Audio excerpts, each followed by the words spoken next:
అందరికీ నమస్కారం. సముద్రంలో భారీ భూకంపం వణికిపోతున్న రాష్ట్రం. ఈ విషయాలను తెలుసుకునే ముందు వీడియోస్ మీరు కంప్లీట్గా చూడండి. అప్పుడే మీకు కంప్లీట్ ఇన్ఫర్మేషన్ ఏంటో అర్థమవుతుంది. అదేవిధంగా చాలామంది వీడియో చూస్తున్నారు కానీ సబ్స్క్రైబ్ చేసుకోవడం మాత్రం మర్చిపోతున్నారు. దయచేసి సబ్స్క్రైబ్ చేసుకోండి. సబ్స్క్రైబ్ చేసుకోవడం వల్ల నేను చేసే ప్రతి ఒక్క అప్డేట్ మీరు ముందుగానే పొందగలుగుతారు. అదేవిధంగా చాలామంది లైక్ చేయడం మర్చిపోతున్నారు. దయచేసి లైక్ చేయండి. లైక్ చేయడం వల్ల ఈ ఇన్ఫర్మేషన్ మనం చాలామందికి రీచ్ చేసిన వాళ్ళు అవుతాం. ఇంకా లేట్ చేయకంటే వీడియోకి వెళ్ళిపోదాం. ఫ్రెండ్స్, ఏపీని వణికించిన వాయుగుండం తీరం దాటింది.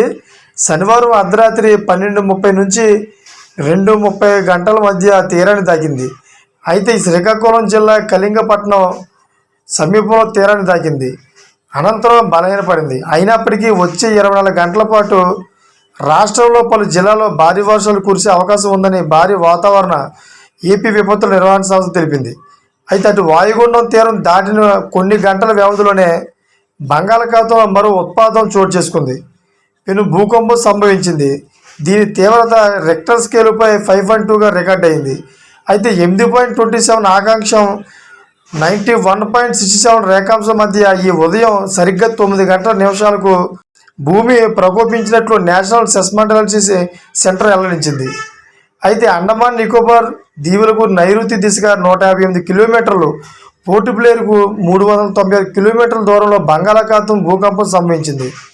అయితే సముద్ర ఉపరితలం నుంచి 10 కిలోమీటర్ల దిగువన ఫలకాల్లో సంభవించిన పెను కదలికల వల్ల ఈ ప్రకంపనలు చోటు చేసుకున్నట్లు సెస్మాలజీ సెంటర్ వివరించింది. అయితే దీని ప్రభావం అండమాన్ నికోబార్ తీరం వద్ద కనిపించింది. తీర ప్రాంతాలు అల్లకల్లోలానికి గురయ్యాయి.